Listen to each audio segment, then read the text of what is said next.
let's talk about it, guys. I want to respond to some comments that we've been getting, specifically on TikTok.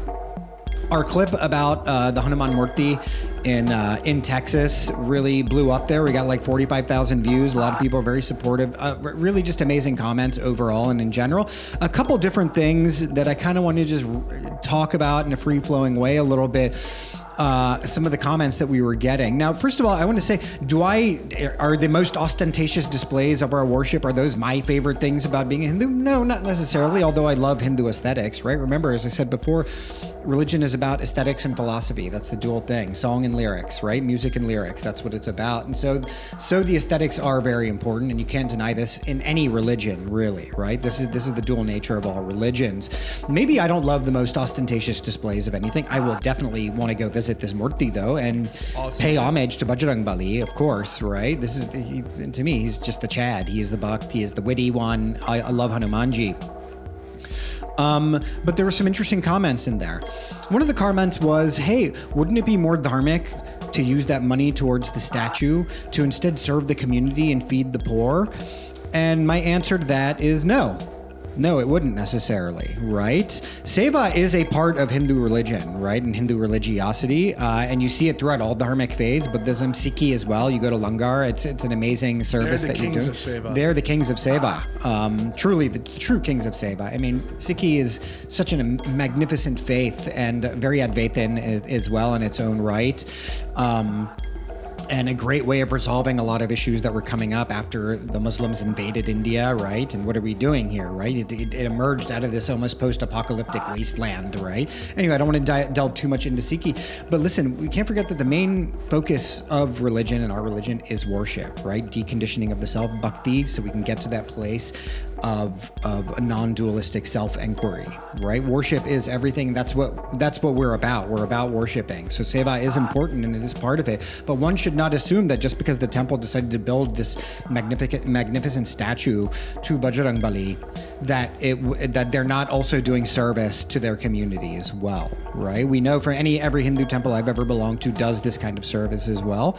But we can't forget that these are places of worship. It's not a charity. We're not a bunch of Jesuits, right? That's not what this temple is about, right?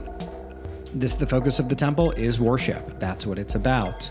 The second point some people were bringing up who are a bit more antagonistic was, hey, is it a good thing to erect a big statue of Hanumanji in a Christian land?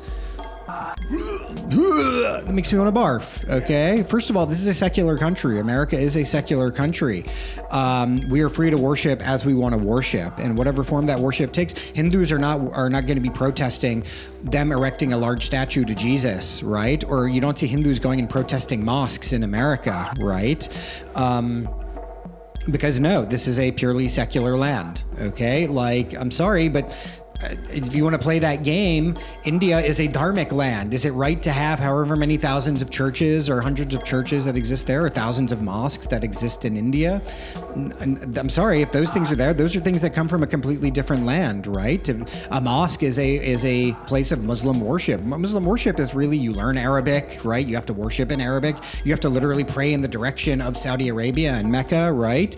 It is a sense of worship of Arabism in some sense. It could be interpreted as that. And I'm not shitting on Muslims at all. I'm just trying to describe what is the historical basis for this religion, right? I'm not saying there aren't deeper depths to the religion or the spirituality or anything at all. It's not about knocking it. But there's hundreds of mosques and thousands of mosques in India. The biggest mosque in all of Asia is in India, or the second biggest mosque, I think. So no, that is not a correct viewpoint to take about Texas. It's not a Christian land. It's never been a Christian land, actually. If it's the farthest thing from a Christian land, it began as, I don't know, Cherokee land, or I don't know what the indigenous tribes of Texas were, but they had a more paganistic, earthy religion, right? That has nothing to do with Christianity at all. So just because you have conquered and you want to be like, hey, we're Christians here, we're a conquering religion, sorry, that's not what it is. And especially in America, this is a secular country that is divided church from state entirely. It's not a theocratic entity.